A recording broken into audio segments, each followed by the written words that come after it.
Guten Abend, different setting. And we are too. We are too. So welcome back. Today we have done something quite special. Thanks to Günther, who has two amazing Blue Note records, we did a little comparison of two original Blue Note pressings against the Tone Poet version and the Music Matters Jazz version. Before we get into it, did you enjoy the comparison? What is your... You haven't done that before in a way for a video or something like that, right? This was new territory. Definitely. I was lucky to listen to your Einstein equipment a few times, and it's always stunning and it's always unbelievable what is actually on a record when you can afford such an high fidelity equipment. Also here it was quite interesting. Yeah. I'm not known for being really into audiophile or high fidelity, but I enjoy the experience always. And this time it was, for me, it was two times interesting. Yeah. First times to listen and then to talk with you about what we actually heard and what we think about it. Yeah. Yeah. And I think it were two totally different cups. Yeah, The repress and the original. Totally were, but before we get into our quite similar impressions in a way, because this is really special what you have brought here, maybe before we get into the comparison, maybe show and tell a little bit about the two records you brought. Okay, if it's okay, because at least one of it's one of the top 5 Blue Note titles, right? When it comes to the collectibility. As far as I know, it's one of the 5 rarest and most expensive Blue Notes, even maybe far behind Blue Note. So for modern jazz or hard bop, this is a mono. Yeah, genau, get close. Original of Sonny Clark, Cool Struttin. It's the first mono pressing. Every indications are correct. It has the old address, it has no ink on the label, it has the deep groove, the plastine ear, RVG stamp. And what makes this also really special is it's in quite good condition. Yes, yes. For me it's visual VG Plus, tending to excellent, to be really straight. The jacket or the vinyl? I think the jacket goes more to the excellent grading. Yeah. It's not a near mint, but an excellent. It has a spot on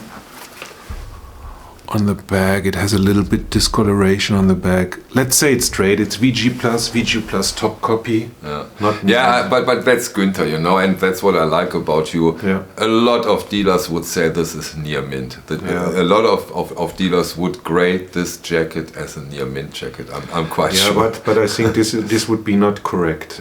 So it is unbelievable hard to find in any condition. Yeah.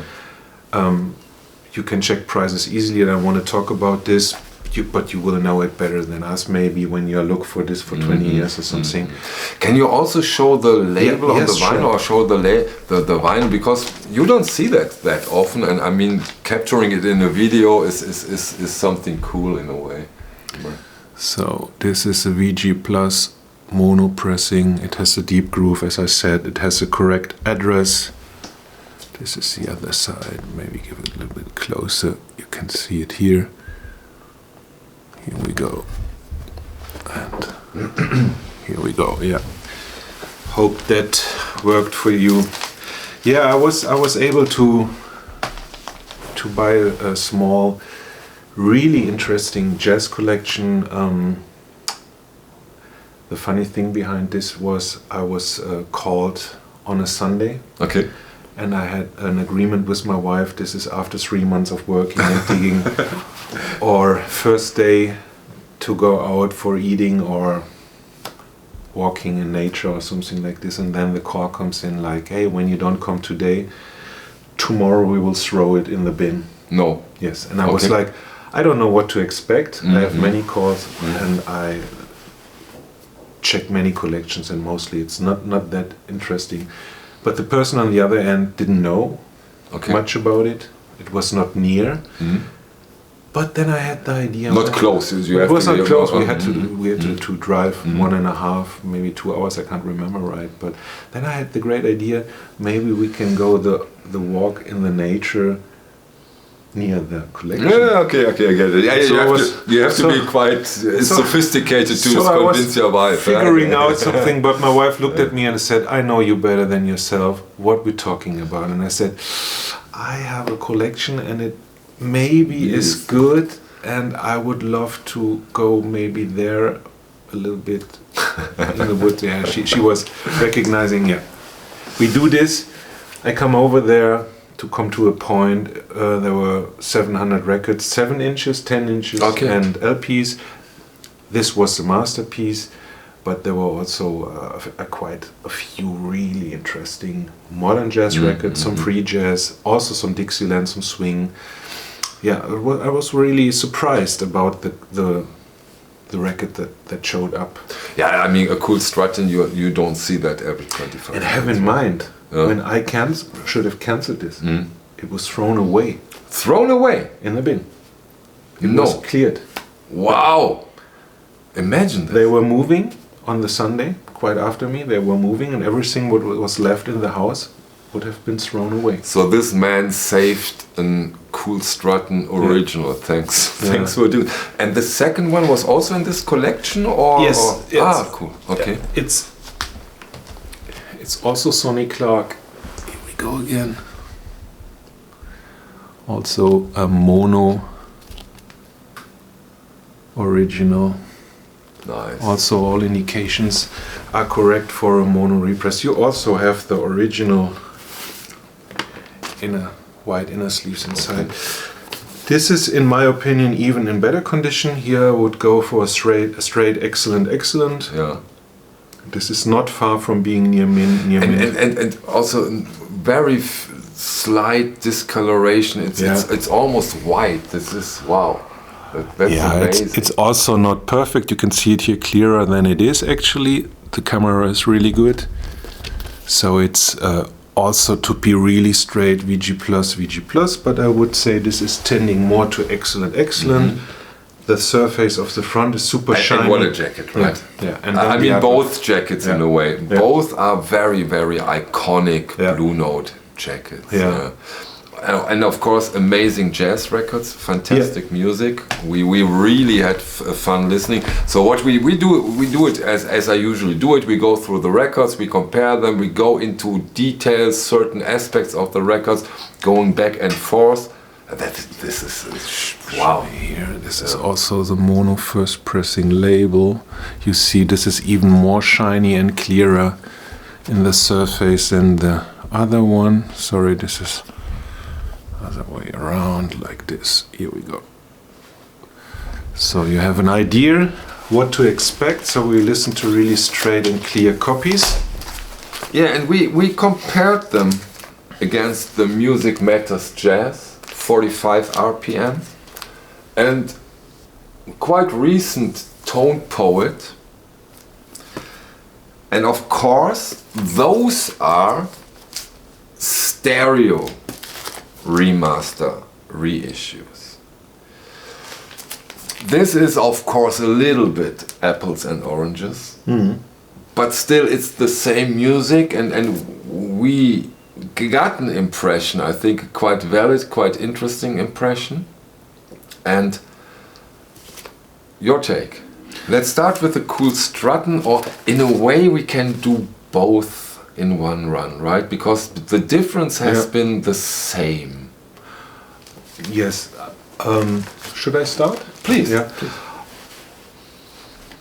First of all, we have only VG Plus copies, but originals, and we have mint, unsealed, so they are near mint stereos.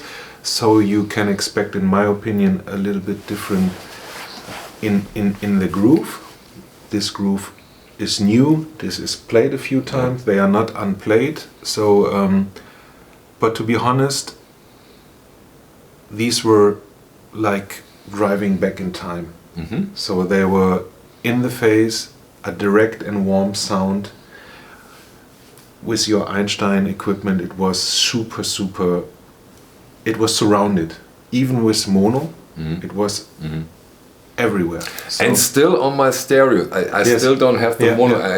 If you consider that we listen to this not on the mono setup, and a lot of people, amongst them Volker Bohlmeier, said it will even improve.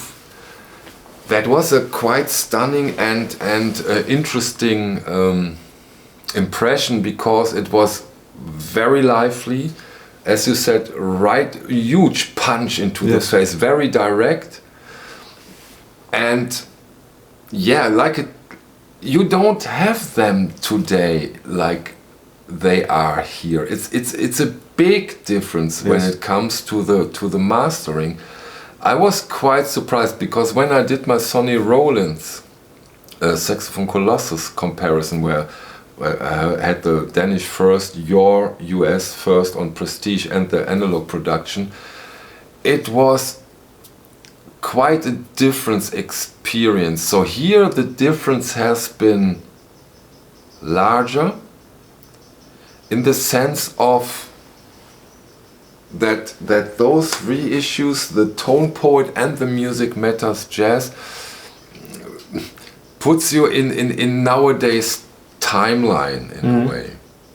Because I didn't say that to you, but in my opinion, if you would put out those records, if possible, one-on-one, as an audiophile reissue today, you would probably be in some kind of trouble, because first, the lack of bass, quite significant, right? Quite significantly more bass on the reissues, which gives, of course, a lot of structure and volume in a way. And here it's, how can I put it? Here it's all instruments are on the same level, right? yes. And Here you have to you compare with this. In the original monos, they were focused every time on the solo playing. Exactly. And also the piano from Sonny Clark Yeah. was also always in the center. Yes, exactly. You have to like that.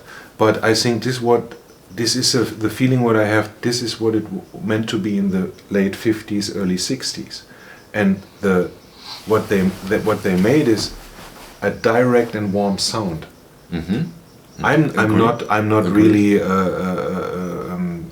what it is called into how good an equipment is. This is amazing. I have a okay equipment and really like it, but for me it's important if it is warm, if it is direct, if there are no I don't like hocus pocus or something like this. Course, yeah. So I was amazed that I like both, because also the stereo, they were separated, it's stereo, but it has a warm medium play. So everything was packed together in a good way and made a good feeling. But to be honest, this was really clear, structured, and even. And a little more freshness and a little more dynamic, right? Yeah. There was a certain freshness and dynamic that, if you consider everything, the pendulum goes a little bit into the direction of the original, which is surprising to me, because I've heard otherwise quite often. But in those two cases, also, I'm a mono fan. Me too. Yeah. And this is then in this case a little bit unfair, but the freshness, the punch, and the dynamics goes to the originals, in my opinion. The lack of bass is there and is on the side of the reissues, and that's in a nutshell my impression. And what I think in many cases, or what my feeling is also, that the old deep groove pressings, it can't get any better. It's unbelievable. It was unbelievable. Even you have a scratched VG minus copy. You think, oh, this must pock and click and surface background noise from start to finish, and you listen to it and it's deep and warm. And this is the same here. So they cannot press it like in the 50s or 60s. But you know, Dave from the OBC, he always says they are built like tanks. They are pressed like tanks. And I totally agree. Yeah. And so it was a pleasure to listen to this top copies. Of course, I mean this is listening to grails. I mean, how often do you see those records and you are able to listen to them? This is amazing, and of course there is no doubt, and I think that nobody will discuss this, that the collectibility is on the side of the original. Yes.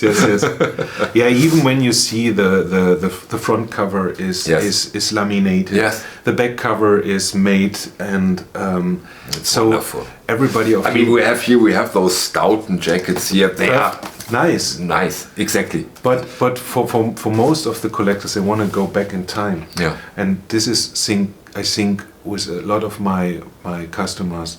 They say, hey, it's okay, it's a high price, and I wait for a new mint copy because I want it like it is pressed now, but in the 60s or in the 50s. And so sometimes you have to wait a few hours, right? Yeah.